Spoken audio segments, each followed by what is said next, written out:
Bonjour à tous, bonjour à toutes. Merci de rester fidèles à New World TV, la télévision qui vous transforme. C'est l'heure de décryptage. Nous allons parler de la Mauritanie. L'ancien président sera jugé devant la cour criminelle. Mamadou Diouf, bonjour, vous allez bien? Bonjour Michel.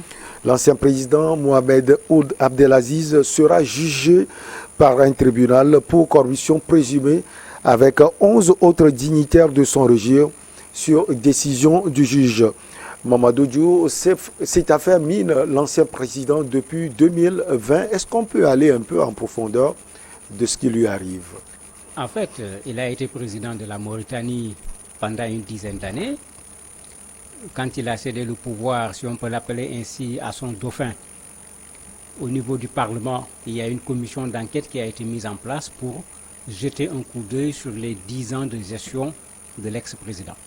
C'est là-bas que les problèmes ont commencé, puisque la commission parlementaire a trouvé qu'il y avait de quoi saisir la justice pour ce qui est de la gestion, aussi bien du président de la République que d'un certain nombre de dignitaires qui ont géré le pouvoir avec lui.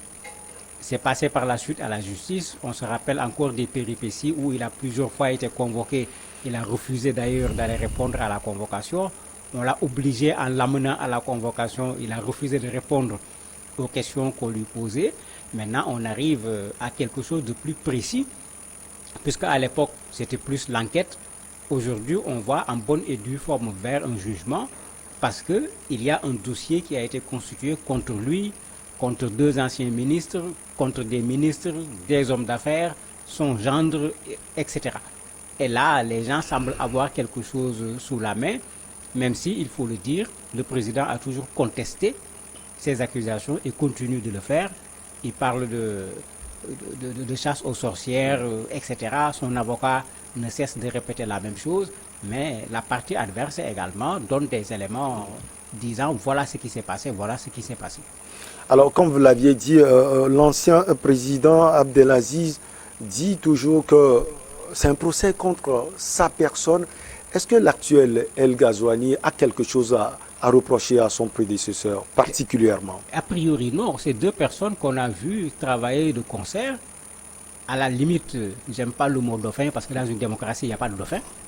Mais El Ghazouani est un dauphin de l'ancien président Mohamed Ould Abdelaziz.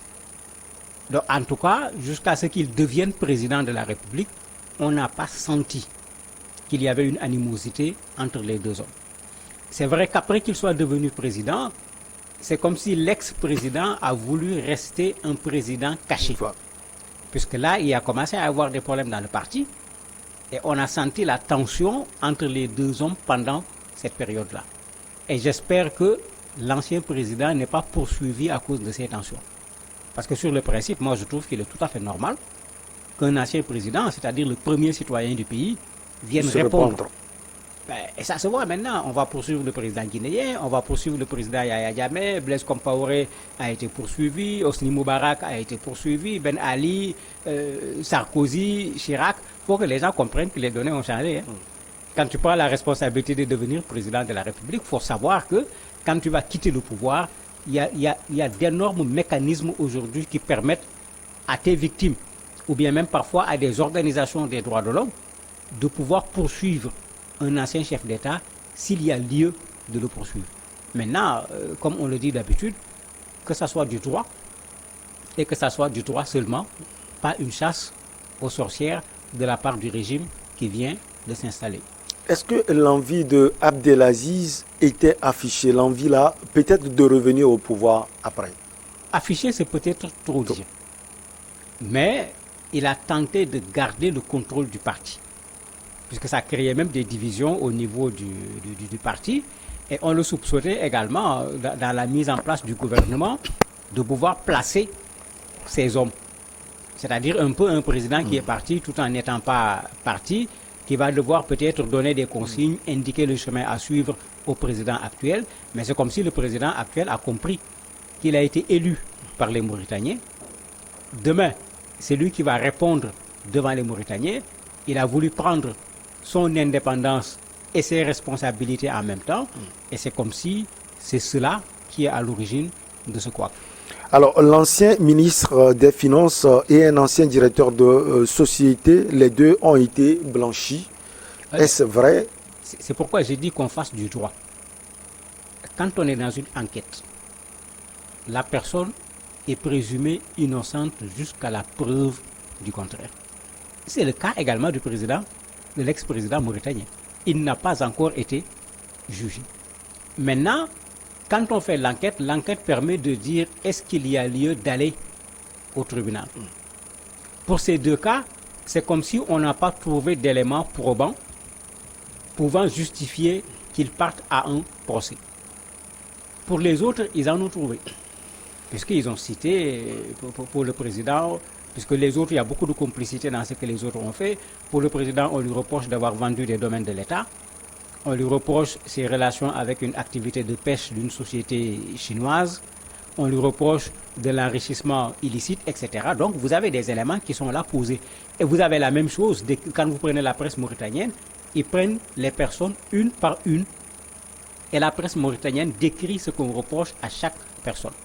Dans la presse mauritanienne, on indique par exemple que au niveau de l'enquête financière, les gens ont actuellement immobilisé environ une valeur de 1,7 milliard d'euros sous forme de biens immobiliers, de biens mobiliers, de comptes bancaires appartenant à ces personnes qui sont soupçonnées d'avoir participé d'une façon ou d'une autre à ce pourquoi on veut les juger en compagnie de l'ex-président de la République.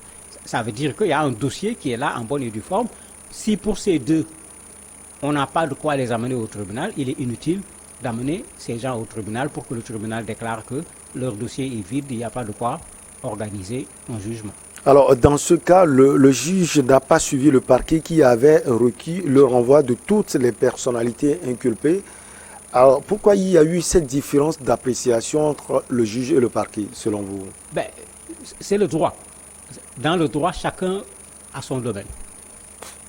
On commence par la police, la gendarmerie, qui fait son enquête, qui vient déposer. Si ce n'est pas suffisant, on lui demande d'aller chercher des informations supplémentaires.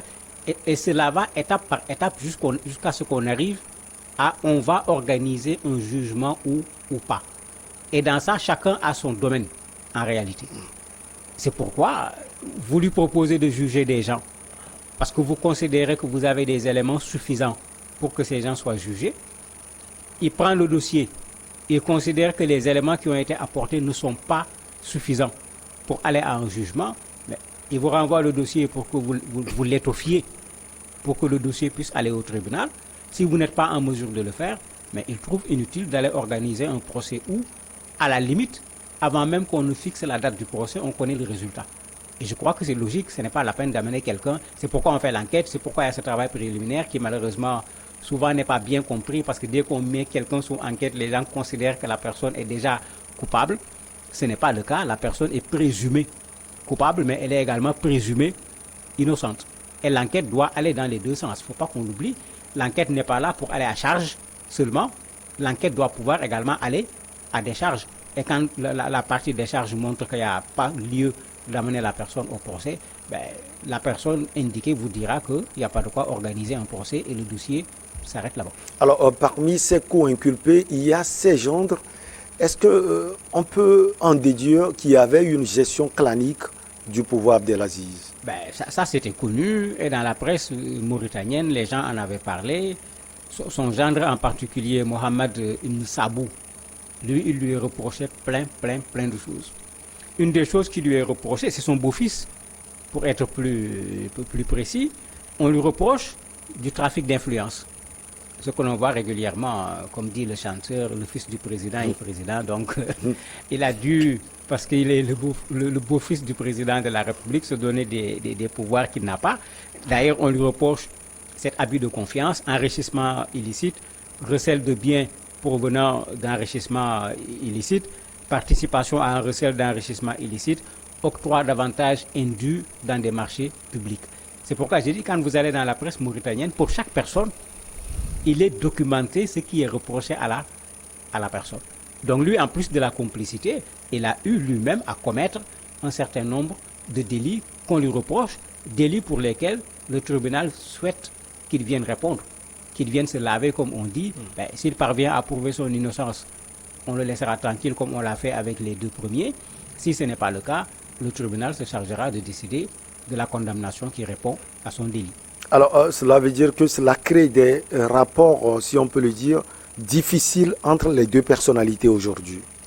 Bon, est-ce que, en principe, ça ne devrait pas être une raison de rapport difficile entre les deux personnalités? Si on est dans une république, c'est le Parlement qui a mis en place une commission. La commission a trouvé que dans la gestion de l'ancien président, il y a des choses qu'il faut revoir. Et pourquoi accuser le président? C'est la première chose. La deuxième chose, est-ce qu'un ancien président, un nouveau président plutôt, doit couvrir un ancien président? Ce n'est pas ça la République. Peut-être qu'il est choisi pour le couvrir. C'est d'ailleurs pourquoi on parle de Dauphinat. Ouais, mais il faut qu'on comprenne que ces choses-là sont maintenant terminées. Les citoyens sont très avertis.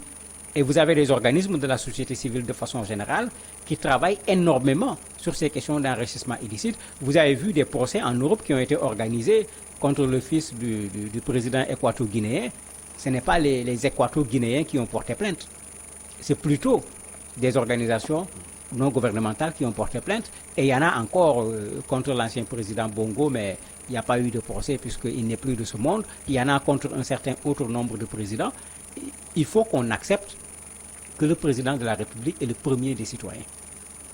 Et parce qu'il est le premier des citoyens, il est le premier des justiciables. Maintenant, s'il n'a rien à se reprocher, mais il n'y a pas de souci, il vient se présenter devant le tribunal, il se défend comme il le dit, parce que d'ailleurs il dit qu'il est pressé que le procès ait lieu. S'il n'a rien fait, ce n'est pas parce que l'autre est président qu'on va le condamner. S'il est coupable maintenant, il faut qu'il accepte en tant que citoyen qu'on lui applique la loi, tout comme lui, il a été le premier responsable de l'application de la loi en Mauritanie pendant 10 ans.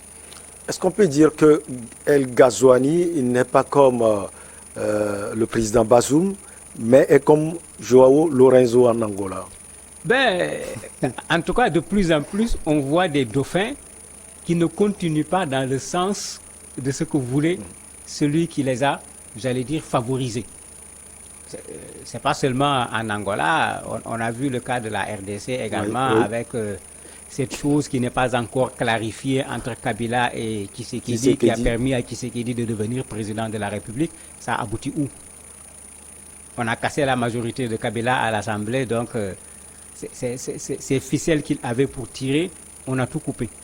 On a vu avec Lorenzo, effectivement, qui a poursuivi des enfants de l'ancien président. Surtout Isabelle. Ouais, certains disent même qu'éventuellement, le président risquerait d'être poursuivi. Ce n'est pas encore le cas. Mais pour moi, il faut qu'on arrête de regarder les choses en tant qu'un président qui passe le pouvoir à un autre président. Ce n'est pas cela. C'est le peuple qui élit le président de la République.